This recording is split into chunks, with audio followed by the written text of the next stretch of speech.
Every great change begins not in action, but in awareness. The mind moves before the body does. Neville Goddard taught that creation is finished, the world you dream of already exists in imagination, and what we call manifestation is simply the art of tuning your consciousness to that hidden reality. He believed the secret to life lies in one profound statement. Imagining creates reality.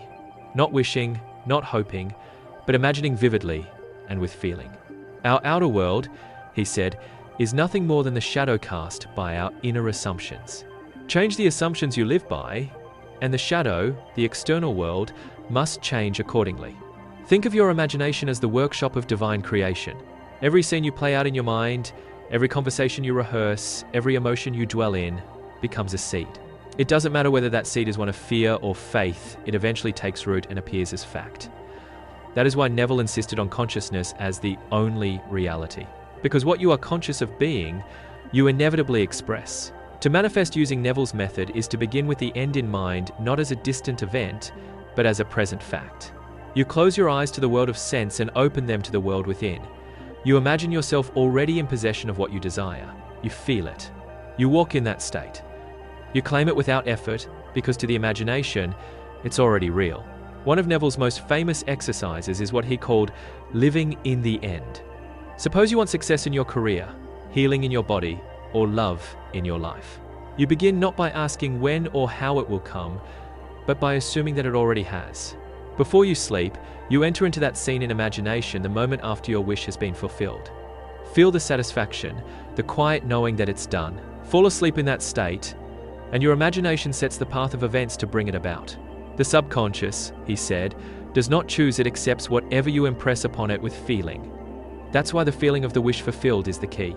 Thought without feeling is like a seed thrown on pavement, but a thought enveloped in emotion, lived as true, sinks deep into the fertile ground of the subconscious. Neville often reminded his students that faith is not blind belief, it is loyalty to your unseen reality. To have faith is to remain faithful to the assumption that what you desire is already yours, even when facts appear to deny it. Reality bends to persistent inner conviction, not to fleeting hope. Imagine a person who wants to be financially free. Each day they struggle with bills, doubt, and anxiety. But at night, they choose a new state. They imagine themselves receiving payments with ease, opening letters filled with good news, feeling relief and gratitude. They make that emotion their dwelling place. Over time, opportunities align, intuition strengthens, and life appears to shift. The transformation wasn't caused by external effort alone, it began the moment their assumption changed. Neville urged people to abandon the habit of focusing on the outer world as the cause of their circumstances. He said, "Stop trying to change the world. It is only the mirror. The mirror cannot change until you do. The moment you alter the self-concept that looks into it, the reflection must adjust. So if you wish to experience abundance, become abundance in consciousness. If you wish for love, live from the feeling of being loved." One of Neville's remarkable insights was that imagination and reality are not separate realms but two sides of one creative act. The inner experience is the cause, the outer its effect. When you understand this, life stops being random.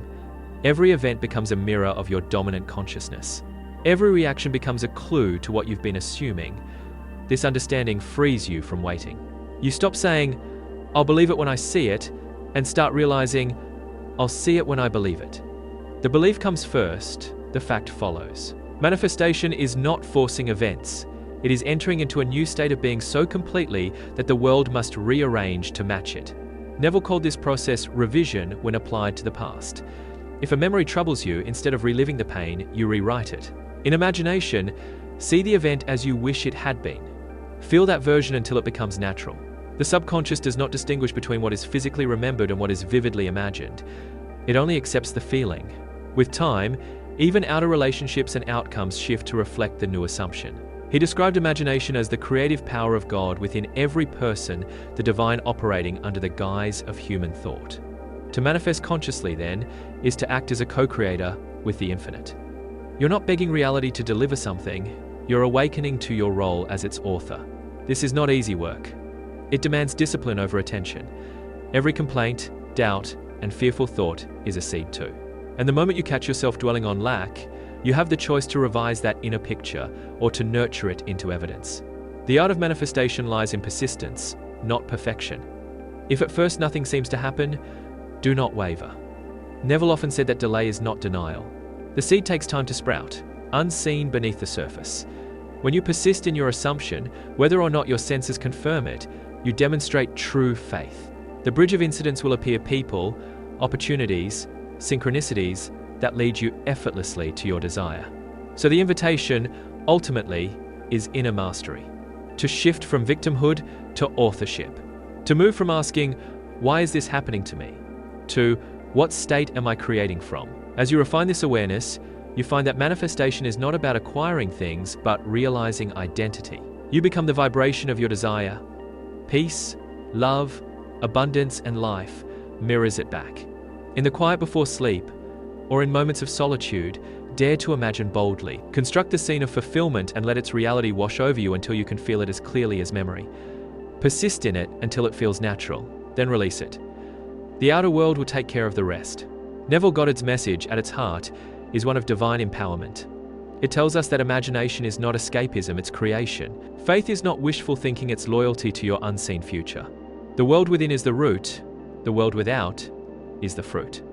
And each of us has been given the same power to create consciously, moment by moment, through the images and feelings we entertain. Everything begins and ends in the imagination. Choose carefully what you dwell upon, because you are always manifesting either by design or by default. Breathe, assume the feeling of the wish fulfilled, and live from that place. In time, the invisible will solidify, and you will discover what Neville meant when he said, "There is no other power." Imagine wisely,